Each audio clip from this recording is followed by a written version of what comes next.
بسم اللہ الرحمن الرحیم۔ معزز و محترم ناظرین، مورخین نے کتب تاریخ میں لکھا ہے، ایک خاتون حضرت داؤد علیہ السلام کی خدمت میں حاضر ہوئی اور عرض کیا، اے خدا کے نبی، آپ کا پروردگار عادل ہے یا ظالم؟ حضرت داؤد علیہ السلام نے فرمایا، تیرا ناز ہو اے خاتون، تو کیا بات کر رہی ہے؟ رب تعالیٰ تو سراسر عدل انصاف ہے، وہ ذرا برابر بھی کسی پر ظلم نہیں کرتا۔ پھر اس سے پوچھا کہ تم ایسا کیوں کہہ رہی ہو؟ تمہارا قصہ کیا ہے؟ اس عورت نے اپنا قصہ بیان کرنا شروع کیا۔ اے خدا کے نبی، میں ایک بیوہ عورت ہوں، میری 3 بچیاں ہیں جن کی پرورش میں اپنے ہاتھ سے سوت کاٹ کاٹ کر کرتی ہوں۔ میں دن بھر اور بعض اوقات راتوں کو جاگ کر سوت کاٹتی ہوں۔ گزشتہ روز میں اپنا کاٹا ہوا سوت ایک سرخ کپڑے میں باندھ کر اسے بیچنے کے لیے بازار جانا چاہتی تھی تاکہ اس کی آمدنی سے بچیوں کے کھانے پینے کا بندوبست کروں، لیکن اچانک ایک پرندہ مجھ پر ٹوٹ پڑا اور وہ سرخ کپڑے کا ٹکڑا جس میں نے سوت باندھ رکھا تھا اسے گوشت کا ٹکڑا سمجھتے ہوئے لے اڑا۔ میں یوں ہی حسرت و یاس سے ہاتھ ملتے رہ گئی۔ اب میرے پاس کچھ نہیں کہ اپنی بچیوں کو کھانا ہی کھلا سکوں۔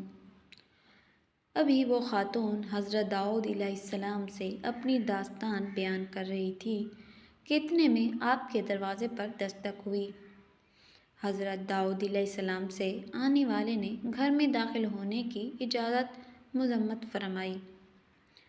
اجازت ملتے ہی 10 تاجر یکے بعد دیگرے اندر داخل ہوئے، جن میں سے ہر ایک کے ہاتھ میں 100 دینار تھے۔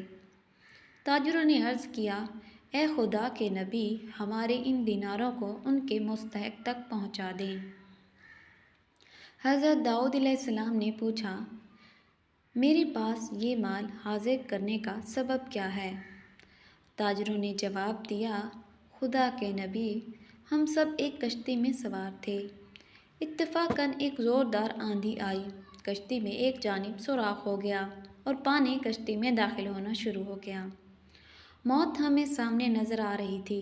ہم نے نظر مانی کہ اگر رب تعالیٰ ہمیں اس طوفان سے نجات دے دے تو ہر شخص 100 دینار صدقہ کرے گا۔ اب پانی کشتی میں تیزی سے داخل ہونے لگا۔ ہمارے پاس کوئی ایسی چیز نہ تھی جس سے اس سوراخ کو بند کر سکیں۔ ادھر ہم نے نظر مانی، ادھر رب تعالیٰ نے ہماری مدد کا بندوبست کر دیا۔ ایک بہت بڑا پرندہ منڈلاتا ہوا کشتی کے اوپر آ گیا۔ اس کے پنجے میں ایک سرخ رنگ کی پوٹلی تھی۔ اس نے دیکھتے ہی دیکھتے پوٹلی کشتی میں پھینک دی۔ ہم نے لپک کر اس پوٹلی کو پکڑا۔ اس میں کاٹا ہوا سوت تھا۔ ہم نے فوراً اس سے کشتی کا سوراخ بند کیا اور اس میں داخل شدہ پانی کو ہاتھوں سے باہر پھینکا۔ تھوڑی دیر بعد طوفان تھم گیا اور یوں ہم موت کے منہ سے واپس آئے ہیں۔ اب یہ صدقے کی رقم آپ کے ہاتھوں میں ہے، آپ جسے چاہیں اسے دے دیں۔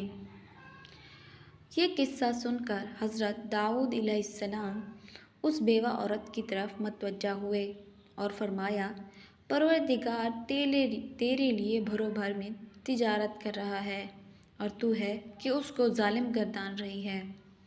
پھر آپ نے وہ دینار اس خاتون کے حوالے کرتے ہوئے فرمایا، جاؤ انہیں اپنی بچیوں پر خرچ کرو۔ مجالس النساء چینل پہ نئے آئے ہیں تو پلیز چینل کو سبسکرائب کر دیں۔ جزاک